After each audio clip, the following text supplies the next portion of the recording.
Hello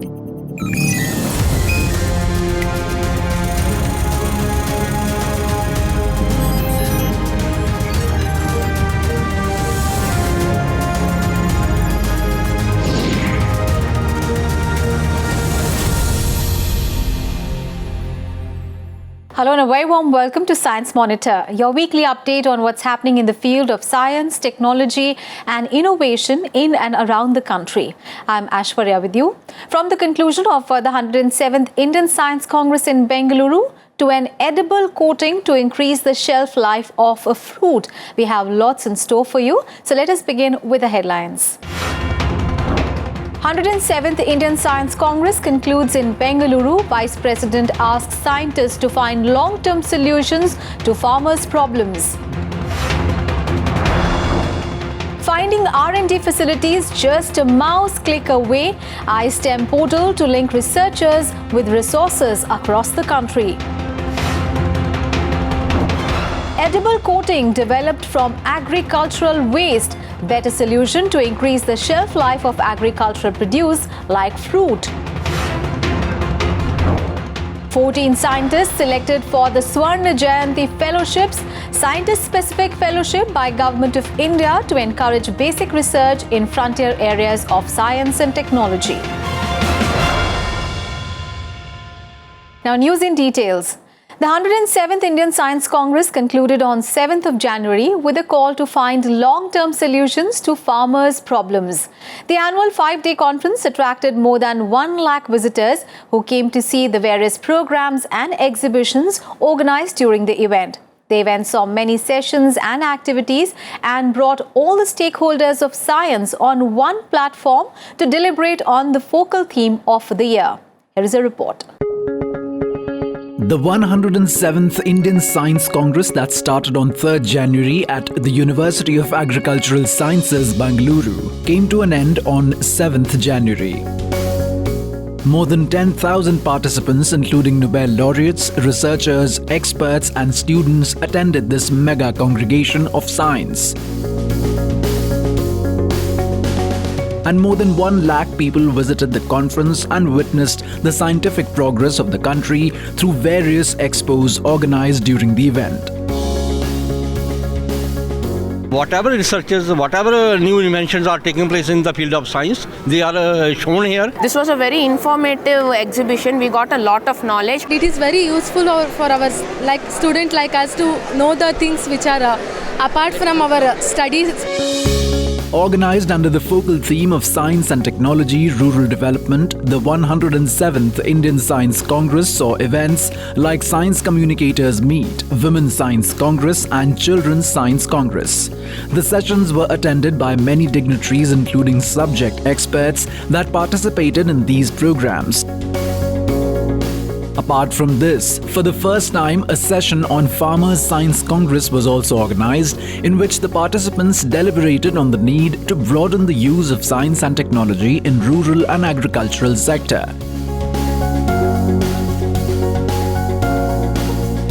The Vice President of India reached on the occasion of the closing ceremony and while delivering the valedictory address emphasized on finding a long-term solution to the farmers' problems. We have to focus more and more attention on new innovations, new technologies, new ideas, new techniques, new methods in order to see the agricultural growth is sustained, maintained and also accelerated. During the closing ceremony, the Vice President also presented the Indian Science Congress Association ISCA Awards, Young Scientist Awards and Best Poster Awards to the winners. The 107th Indian Science Congress not only showcased the scientific acumen of the nation, but also inspired the scientists to explore ways to make the rural development more sustainable with the help of science and technology.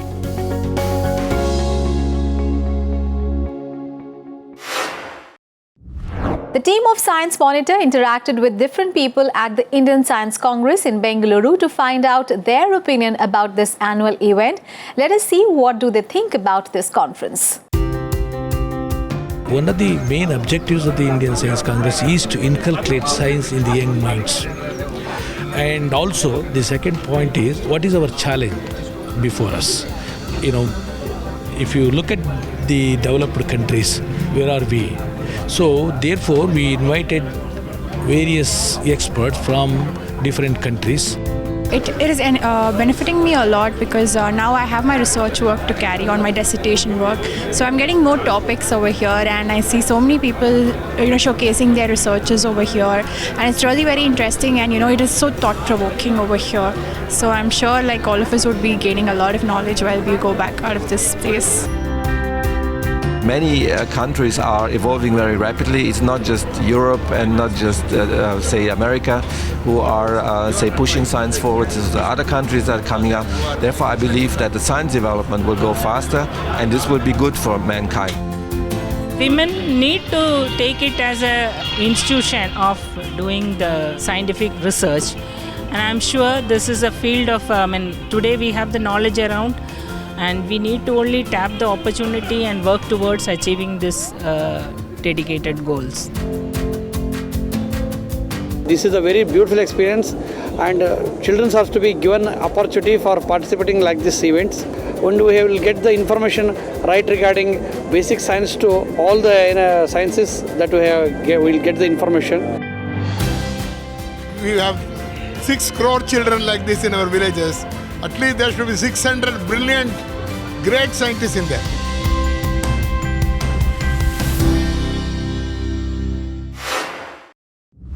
To promote and organize research in the country, Government of India has launched the ISTEM Portal that includes the database of research and development facilities across the country for the ease of the researchers.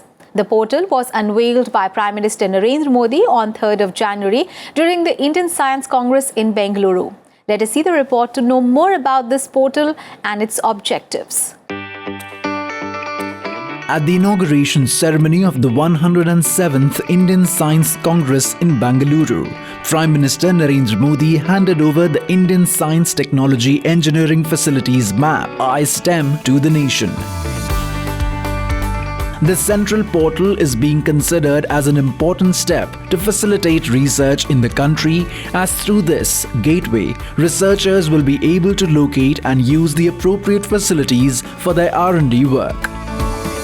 Facilities, when it will be available for the needy researcher, a person who want to start a startup idea or something like that he don't have to worry to create the new infrastructure. Okay, so this facility will help him to just think the first day and next day to implement. That kind of readiness we want to make for our country's scientists and researchers.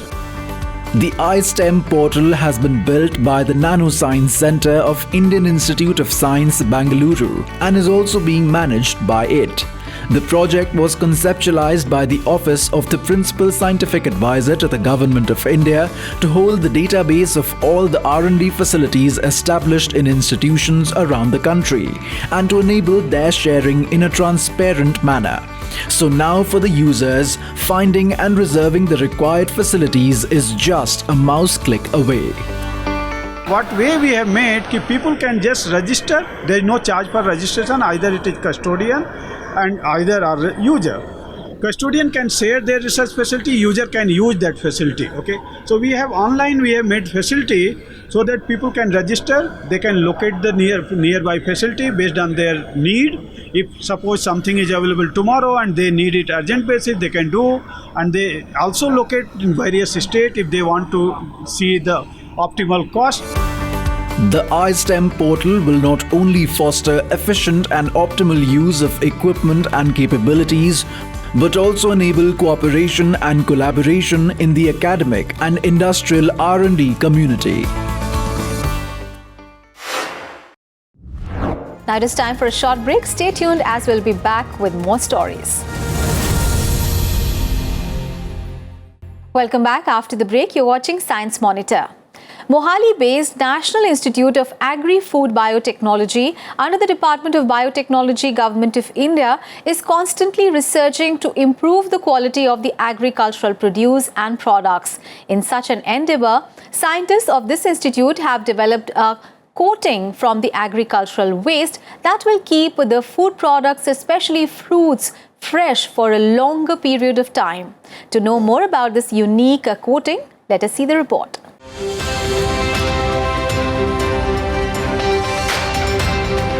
India is the second largest producer of fruits and vegetables in the world. But at the same time, it also suffers biggest post-harvest losses due to the absence of post-harvest treatment and easily perishable nature of this produce, especially during storage and transportation. To minimize the post-harvest losses, scientists at the National Institute of Agri-Food Biotechnology in Mohali have now developed a special food coating material from the agricultural waste of crops like wheat and oats, which can increase the shelf life of fruit like apples. This particular fruit coating material, which is called edible coating, derived from wheat straw and oat bran, and it is used for coating of different food materials. We have tested this particular coating material on apple, and in which we could extend shelf life of apple for 30 days. It will be an important replacement for the animal derived coating shellac, which is being used presently for the coating of apple. The coating developed by the scientists of NABI Mohali are edible as it is derived by combining different polysaccharides obtained from bran of wheat and oats. The scientists have tested this coating on different parameters, and it has been found that this coating is more effective than the popularly used coating in maintaining the freshness of the fruits. Like in case of apples, the coating prevents moisture loss, maintains the color and firmness of the apples, and keeps them fresh for 30 to 40 days depending upon the variety of the apple. We have developed this coating material based on the two polysaccharides, and these are the edible polysaccharide. One is polysaccharide is arabinoxylan, which is basically a dietary fiber from wheat straw. Similarly, another polysaccharide which we have used is that's a stearic acid esterified beta-glucan, so which is also a health beneficial dietary fiber. So both these two components, and they are edible. In addition to apple, this natural coating has also been tested successfully on fruits like bananas and peaches. As this coating is edible and non-toxic, so it is environment friendly. The coating is cost-effective and is made from easily available agricultural byproducts. However, this trial is currently at pilot level for the mass production. A MOU has been signed with a private company in Delhi. This technology offers a good alternative to use the agricultural waste and has the potential to decrease post-harvest losses during storage and transportation. And now let us have a quick look at some other science and technology developments happening in and around the country in our segment Science Express. The first lunar eclipse of 2020 occurred on 10th January. According to the Indian Standard Time, the penumbral eclipse started at 10:37 p.m. and lasted for more than 4 hours. Apart from India, this eclipse was also seen in the continents of Europe, Asia, Africa and Australia. A lunar eclipse occurs when the Earth comes in between Moon and the Sun, thereby casting its shadow on the Moon. During a penumbral eclipse, the Moon moves through the faint outer part of Earth's shadow. The other lunar eclipse of this year will fall on 5th June, 5th July and 30th of November. According to ISRO Chairman Dr. K. Sivan, 4 men shortlisted for country's first manned mission will receive fitness training in Russia for 11 months. But the first space flight in December 2021 may carry just one person. Meanwhile, ISRO and other organizations are working on different aspects of the space travel to make India's first crewed mission a success. Defense Food Research Laboratory, Mysore, working under the Defense Research and Development Organization, has prepared 22 types of ready-to-eat meals for the Gaganyaan mission. These meals are light but contain high-energy foods, including dry fruit. The DRDO lab has sent these foods to ISRO for examination. According to India Meteorological Department, 2019 was the 7th warmest recorded year in the country since 1901. The department also added that the warming during 2019 was substantially lower than the highest warming observed over India during the year 2016. According to the IMD report, extreme weather events in 2019, like heavy rains and flood-related incidents, claimed many lives across the country, and the Indian seas witnessed 8 cyclonic storms in 2019 as against the normal 5. The bushfires that started in September 2019 in the forests of Australia have turned out to be apocalyptic as far as the loss of biodiversity is concerned. According to the new estimates by the ecologists at the University of Sydney, the bushfires might have impacted 1 billion animals on the land of Australia. The animals include native mammals like koalas and kangaroos, birds and reptiles, as there is no estimate regarding species like insects. The effect of this fire is also visible in New Zealand, where a layer of orange-colored smoke has covered the sky. Wildfires have also raised the temperature in Australia, with temperatures reaching over 40 degrees in most parts of the continent. About 47% people in the North India have been found to be deficient in vitamin B12. According to a study published in the Indian Journal of Endocrinology and Metabolism, only 26% of the North Indian population has enough vitamin B12 in their body. Vitamin B12 is an essential vitamin with largely non-vegetarian source, and this could be the reason behind these findings, as people residing in North India mostly have vegetarian diet. It's time for another short break, but don't go anywhere as we'll be right back.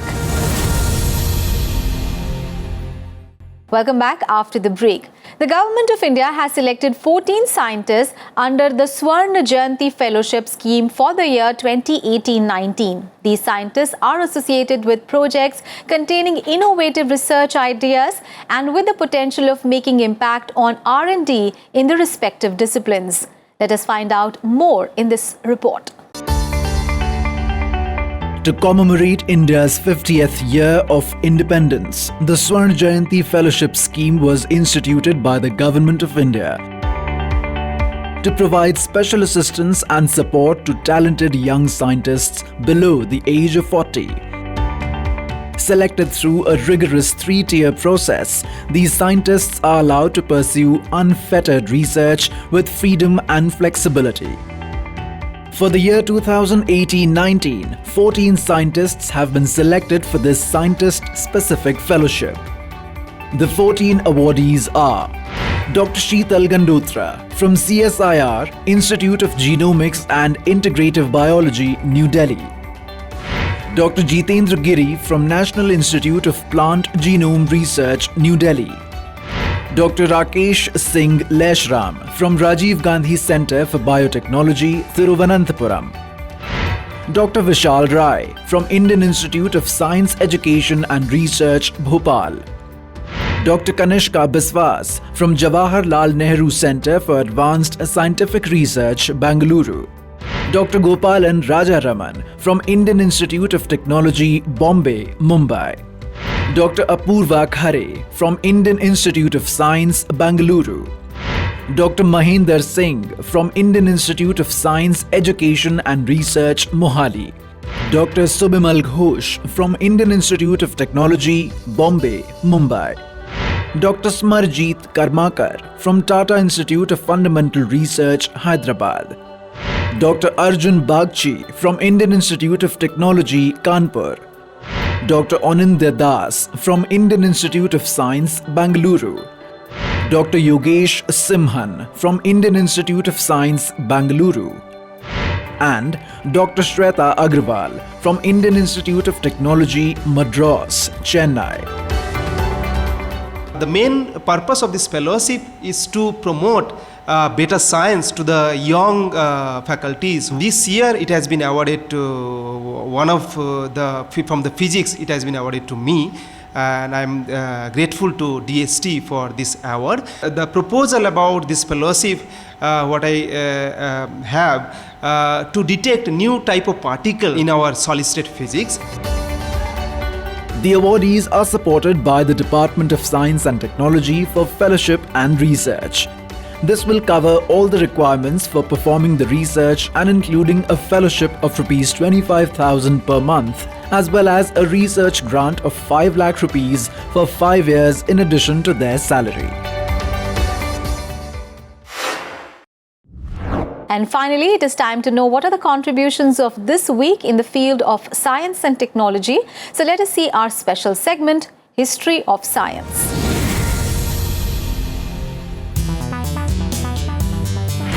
On 13th January 1949, India's first cosmonaut Rakesh Sharma was born in Patiala, Punjab. After graduating from Hyderabad, Rakesh Sharma enrolled in the National Defence Academy, Khadakwasla, and was commissioned into the Indian Air Force in 1970. On 2nd April 1984, he became the first Indian to go into space when he flew in the Soyuz T-11 rocket along with 2 Soviet cosmonauts under the joint mission of the Indian Space Research Organization and the Inter-Cosmos Space Program of the Soviet Union. He spent 7 days, 21 hours and 40 minutes aboard the Salyut 7 orbital station and conducted many scientific and technical studies. Upon his return from space, he was conferred with the honor of the Hero of the Soviet Union, and till date he remains the only Indian to receive this honor. Rakesh Sharma was also honored with India's highest peacetime gallantry award, Ashok Chakra.